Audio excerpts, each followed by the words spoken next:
कुरुक्षेत्रावर युद्धाचं वातावरण अगदी शिगेला पोचलंय. विचार करा, कौरवांच्या आक्रमक रणवाद्यांनी पूर्ण आसमंत अक्षरशः दुमदुमून गेलाय. पण त्यानंतर नक्की काय घडलं? चला बघूया.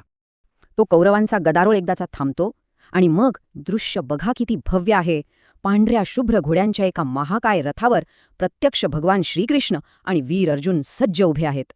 म्हणजे एका बाजूला ती कौरवांची अथांग सेना आणि दुसऱ्या बाजूला हा एकच पण प्रबळ रथ.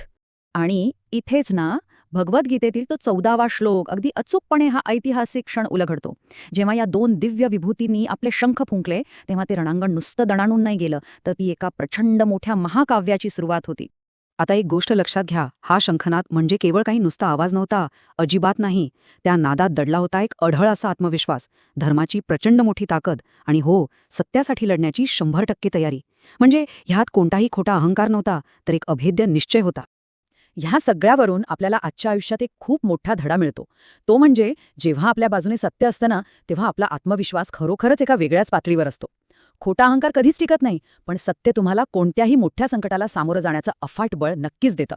मग शेवटी जरा स्वतःलाच एक प्रश्न विचारून बघा, परिस्थिती कशीही असली तरी सत्याच्या बाजूने ठामपणे उभे राहण्याचे धैर्य आपल्यात नेहमी असते का?